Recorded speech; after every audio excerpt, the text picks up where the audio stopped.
तैयारे ख़रीदने के बाद ये कौम से उम्मीद करते हैं कि कौम कफ़ायत शारी करेगी। अभी शहबाज शरीफ की गाड़ियाँ गिनी है, 30 से ऊपर गाड़ियाँ थी उसकी। जो इनमें से निकलता है बेशर्मों की तरह लंबे चौड़े काफिले लेकर निकलता है। खुद अस्सलामुअलैकुम दोस्तों, उम्मीद आहे त तव्हां सभु ठीक हूंदव। सिंधी रिएक्शन वीडियो में अव्हां खे भलीकार चवां थो। अचो त अॼु जे वीडियो जे तरफ़ हलूं। बिस्मिल्लाहिर्रहमानिर्रहीम। अस्सलाम वालेकुम नाज़रीन, आप यूट्यूब चैनल देख रहे हैं। मैं इमरान खान हूँ।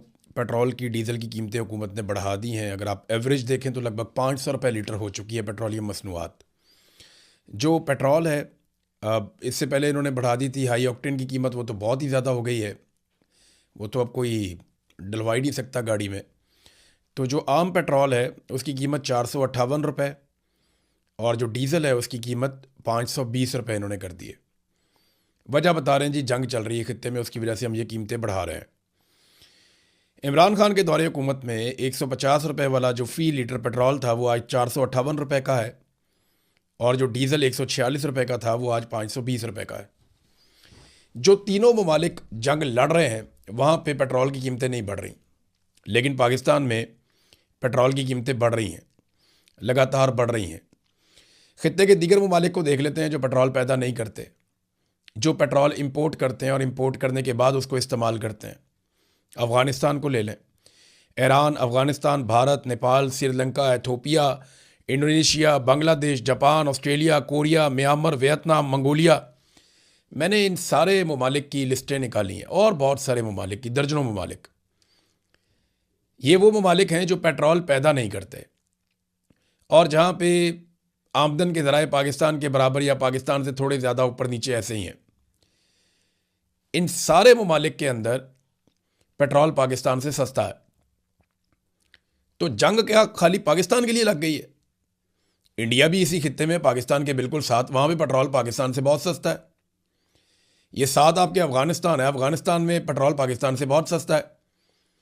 बांग्लादेश पाकिस्तान का हिस्सा था, हमारे जैसी हालात हैं, वहाँ ज़मीन में पेट्रोल तो नहीं निकलता ना, बल्कि पेट्रोल को वहाँ पहुँचने के लिए ज़्यादा ट्रैवल करना पड़ता है। वहाँ पेट्रोल बहुत सस्ता है।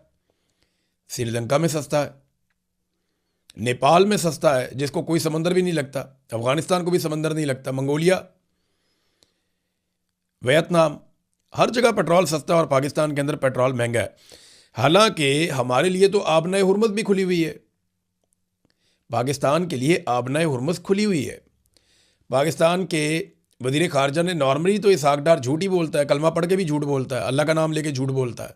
इसहाक डार जैसे आदमी ने भी कह दिया कि हमारे लिए तो 20 टैंकर्स ईरान ने छोड़ दिए हैं कि हम आबनाए हुर्मुज़ से गुजार सकते हैं।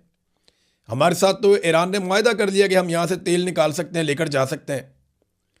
फिर हमें सऊदी अरब भी सस्ता तेल देता है, ईरान भी सस्ता तेल देता है, हम रशिया से भी तेल खरीद सकते हैं, तो प्रॉब्लम तो कोई नहीं है। लेकिन इसके बावजूद जब तेल आ भी रहा है और सस्ता मिल रहा है तो पाकिस्तान में ये हैरान कुन इजाफा तेल की कीमतों में क्यों हो रहा है?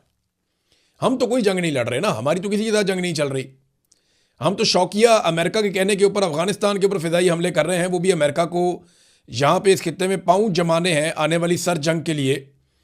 तो हमने बगराम एयरबेस अमेरिका को लेकर देना है और पाकिस्तान के बीच में से रास्ता देना है ताकि अमेरिकन कंटेनर जैसे माजी में नेटो सप्लाई जाती थी वैसे ही अमेरिका की सप्लाई जाया करे। हमने तो ये करना है सिर्फ। तो इस वक्त पूरे खित्ते में पाकिस्तान सबसे ज़्यादा ऐसा मुल्क है जहाँ की आवाम को मार पड़ी है, और मारा किसी बाहर से नहीं, हुकूमत ने मारा है। और पाकिस्तान वो वाहिद मुल्क है जिसको सबसे ज़्यादा सहूलतकारी भी मिली है ईरान की जानिब से। आपने हुर्मुज़ में इनके तेल के इनके कंटेनर गुजरते हैं, इनको कोई नहीं रोकता, इनके झंडे लगे हुए गुजरते रहते हैं। ट्रंप ने गवाही दी है, सागडार ने कहा है, लेकिन इसके बावजूद अवाम की कमर क्यों तोड़ी गई ये मैं आपको अब बताता हूँ।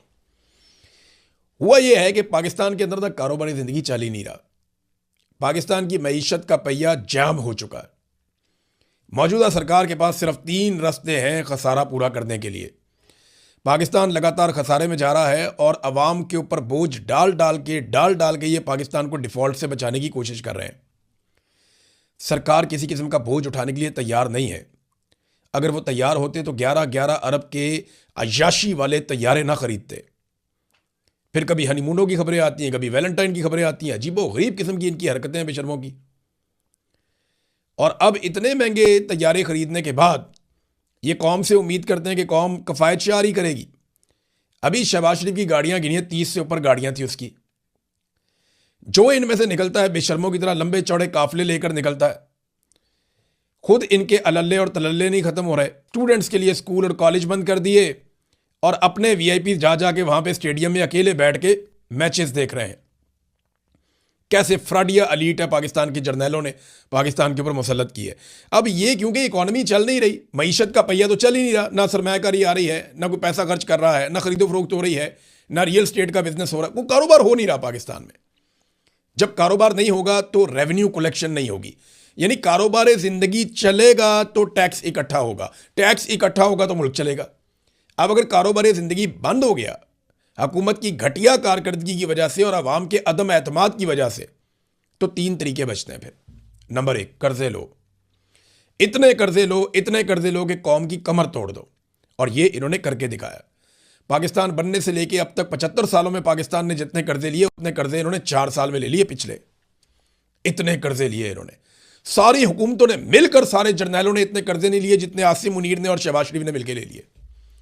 ये पाकिस्तान की इन्होंने कमर तोड़ दी। दोनों ने चले जाना है। शहबाज शरीफ का नाम तारीख के अंदर जिंदा नहीं रहेगा, अर्दलियों को कोई नहीं याद रखता, और आसिम मुनीर को एक डिक्टेटर की तरह लोग याद रखेंगे सिर्फ इसलिए कि एक आदमी आया था काम डाल के चला गया, जैसे याया खान, परवेज मुशर्रफ, अयूब खान, ऐसे ही याद रखेंगे लोग। तो अब नाज़रीन हुआ यह है कि जो खसारा हो रहा है पाकिस्तान को, उसका पूरा करने के लिए 3 चीजें। नंबर एक कि ये सबसे पहले कर्जा लेते हैं, और मैंने आपको बताया जैसे ये ले रहे हैं। नंबर 2, ये तनख्वाहदार तबके के ऊपर एकदम टैक्सों की भरमार करते हैं, यानी जो काबू आ गया ना, नेट के अंदर आ गया, उसको रगड़ा दे देते हैं। ये गरीब आदमी को नचोड़ देते हैं, ये मिडिल क्लास को तबाह कर देते हैं। दूसरा, नंबर 3, वो चीजें जिनको लोग इस्तेमाल करने से रुक नहीं सकते, उनकी कीमतें बढ़ा देते हैं। एलपीजी लोगों को लेनी पड़ेगी, पेट्रोल लोगों को खरीदना होगा, गाड़ी नहीं चलती उसके बगैर, आप ट्रैवल नहीं कर सकते, आप कोई काम नहीं कर सकते। अभी किसानों को बहुत ज्यादा डीजल चाहिए होगा, 520 रुपए लीटर है यार। उनकी आगे गंदम की कटाइयां हो रही हैं, मशीनें लगनी है वहां पे, बहुत काम होना है, तो कहां से लाएंगे वो इतना पैसा? फिर गंदम की कीमत भी आप उनको नहीं देते, ना दिलवाते,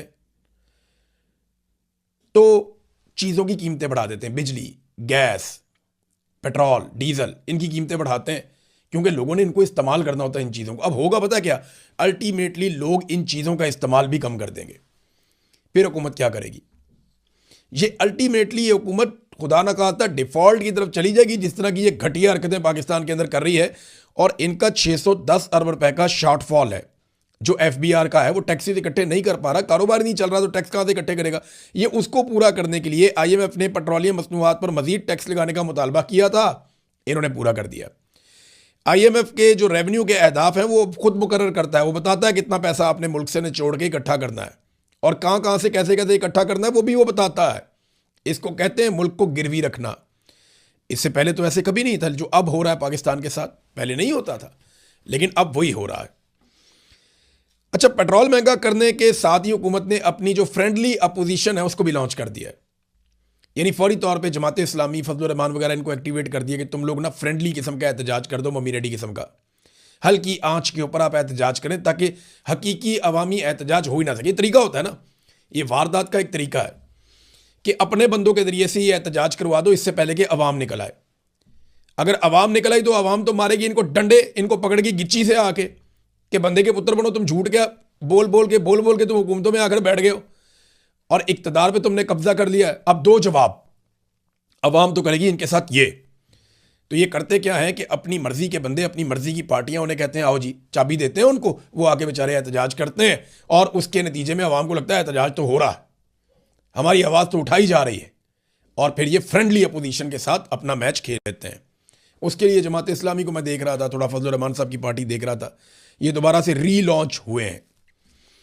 नाज़रीन, आसिम मुनीर ने, जनरल बाजुआ ने, जनरल नदीम अंजुम ने, इन लोगों ने इस दावे के साथ ये सारी टीम लाकर बिठाई थी कि ये लोग पाकिस्तान को बेहतर चलाएंगे, पाकिस्तान की मईशत को ठीक करेंगे और पाकिस्तान को आगे लेकर जाएंगे।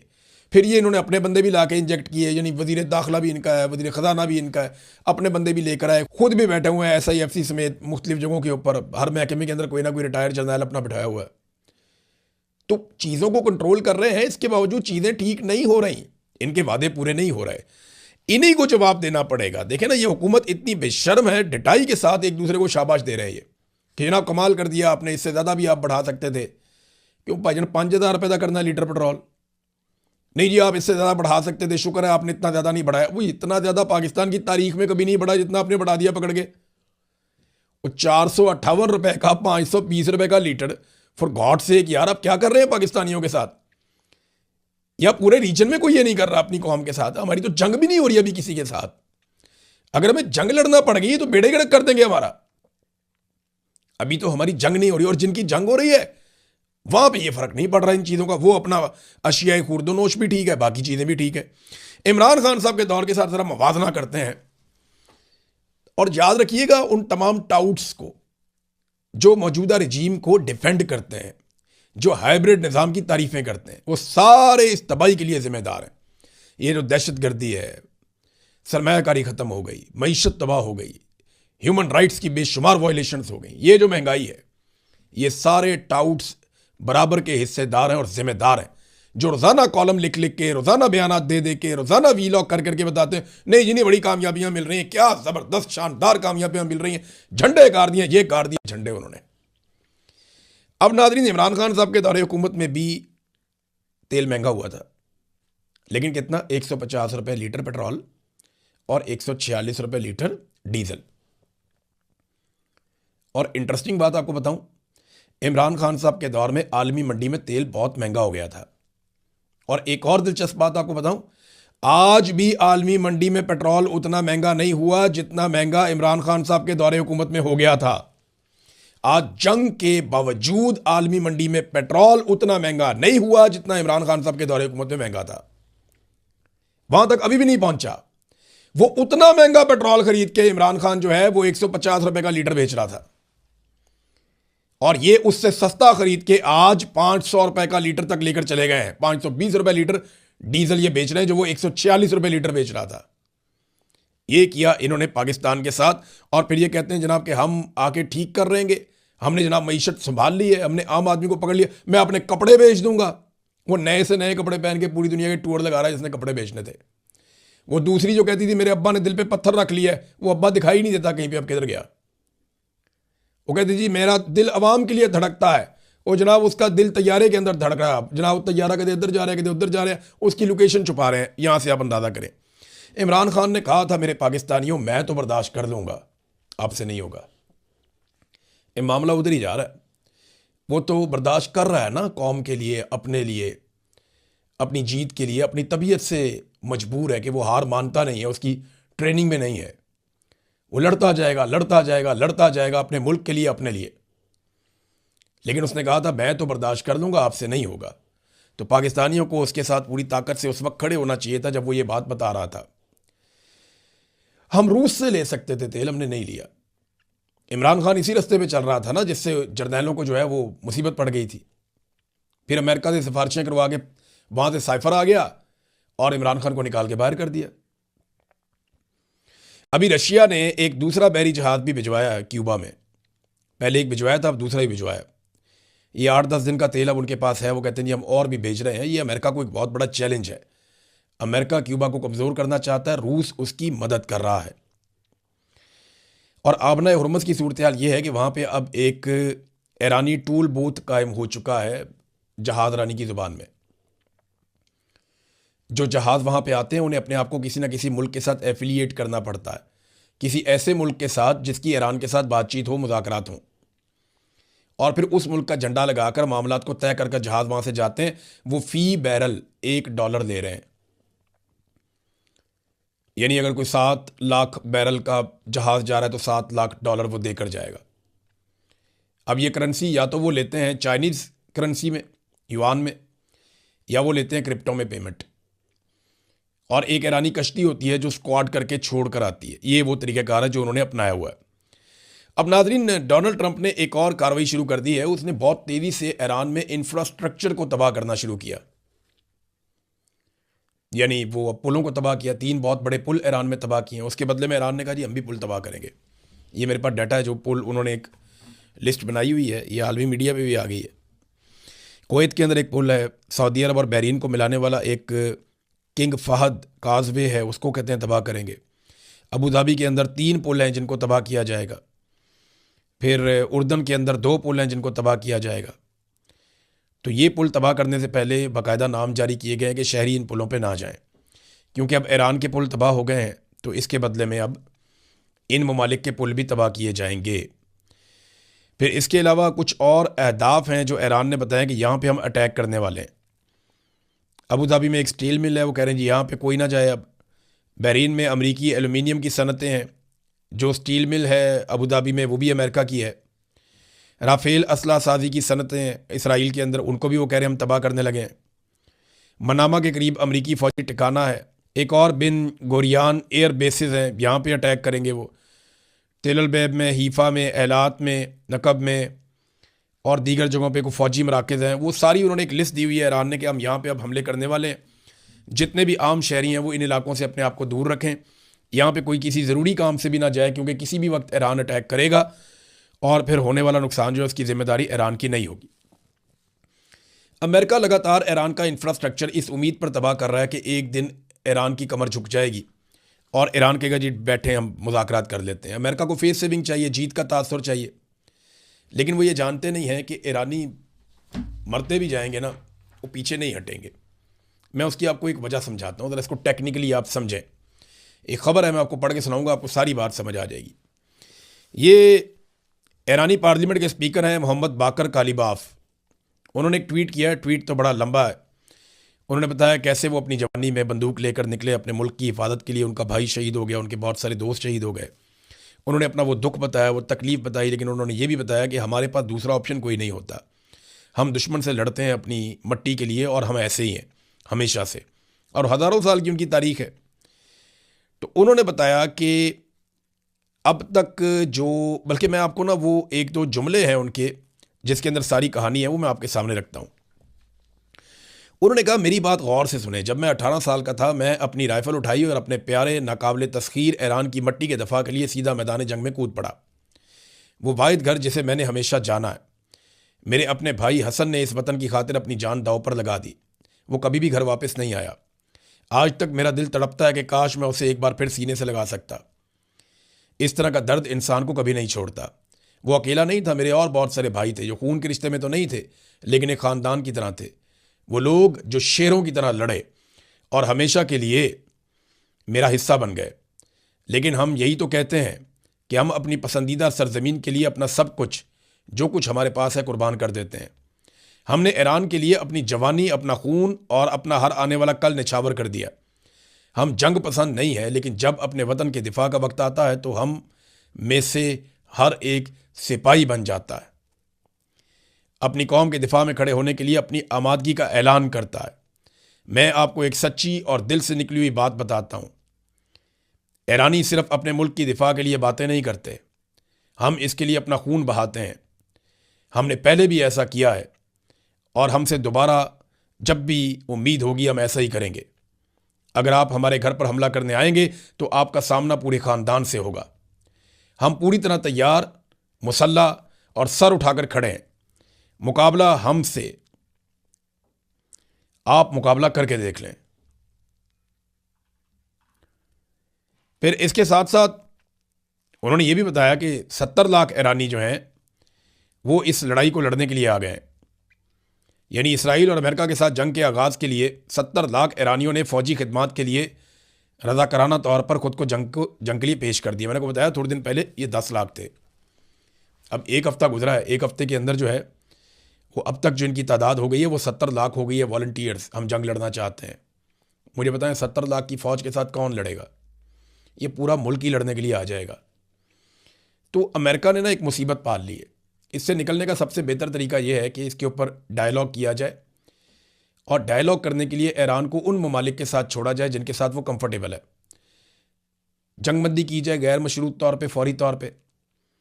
तमाम स्टेक होल्डर्स रुक जाएं, हमले बंद कर दिए जाएं, और फिर आबनाए हुर्मुज़ को खुलवाने के लिए और ईरान के साथ बातचीत करने के लिए एक टीम बनाई जाए आलमी सतह की, और उन ममालिक की जिन पे वो एतबार कर सकता है, जैसे कि स्पेन है, जर्मनी है, फ्रांस का किरदार भी इतना बुरा नहीं रहा, जापान बात कर सकता है, चाइना, रशिया बात कर सकते हैं, फिर मुसलमान मुल्कों को अगर आप देखें तो तुर्की, पाकिस्तान और मिस्र, हत्ता कि बहुत अच्छा रोल प्ले कर सकता है ओमान, कतर भी।